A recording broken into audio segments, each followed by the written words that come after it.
एक रविवार की सुबह एक आदमी अपनी बालकनी में धूप और कॉफ़ी का आनंद ले रहा था। तभी उसे एक छोटी सी चींटी नज़र आई जो अपने आकार से कई गुना बड़ा पत्ता लेकर बालकनी के एक छोर से दूसरी ओर जा रही थी। आदमी उसे ध्यान से देखने लगा। वह देख रहा था कि चींटी को अपनी इस यात्रा के दौरान कई बाधाओं का सामना करना पड़ रहा है। कई बार झुकना पड़ रहा है, कई बार मुड़ना पड़ रहा है, लेकिन वह लगातार अपने गंतव्य की ओर बढ़ती चली जा रही थी।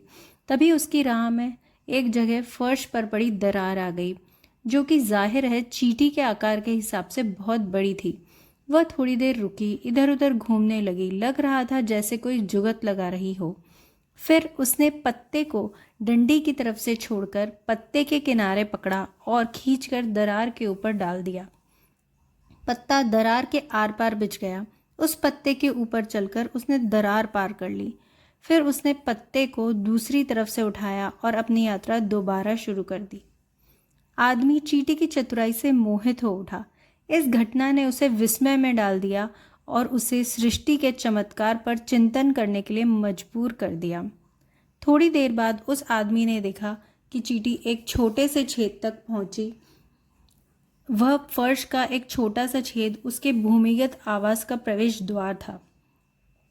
चींटी उस बड़े पत्ते को छोटे से छेद में ले जाना चाहती थी, किंतु कैसे ले जा सकती थी? जिस पत्ते को वह अपनी कठिनाई और सावधानी से गंतव्य तक लाने में कामयाब रही थी, उसे अब जमीन के भीतर नहीं ले जा पा रही थी।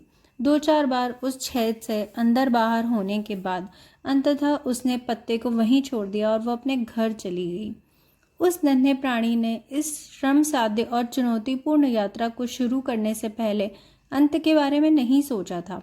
अंत में वही बड़ा पत्ता उसके लिए एक बोझ से ज़्यादा कुछ नहीं था। अब उस चींटी के पास अपने गंतव्य तक पहुंचने के लिए उसे पीछे छोड़ने के अलावा कोई विकल्प नहीं था। आदमी ने उस दिन एक और सबक सीखा। जो चींटी ने किया, यही हमारे जीवन का भी सच है। हम चिंता करते रहते हैं कि हमारा भविष्य क्या होगा, हम कितना कमाएंगे, कैसे हमारा जीवन व्यतीत होगा, आदि आदि। हम अपने जीवन की यात्रा में यह महसूस ही नहीं करते हैं कि यह सब केवल एक बोझ है, जिन्हें हम अत्यधिक सावधानी और खोने के डर से ढोए चले जा रहे हैं।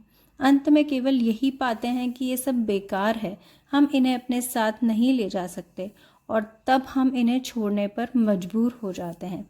जीवन की यात्रा का आनंद लें, कल की चिंता में आज की खुशियों को व्यर्थ ना करें। आप जिसे घसीटे लिए जा रहे हैं वह सिर्फ एक बोझ है। आपको हमारी कहानियाँ कैसी लगी? अगर अच्छी लगती हैं तो आप इस कहानी को लाइक करें और चैनल को सब्सक्राइब करें और नई नई और प्रेरणात्मक कहानियों के लिए।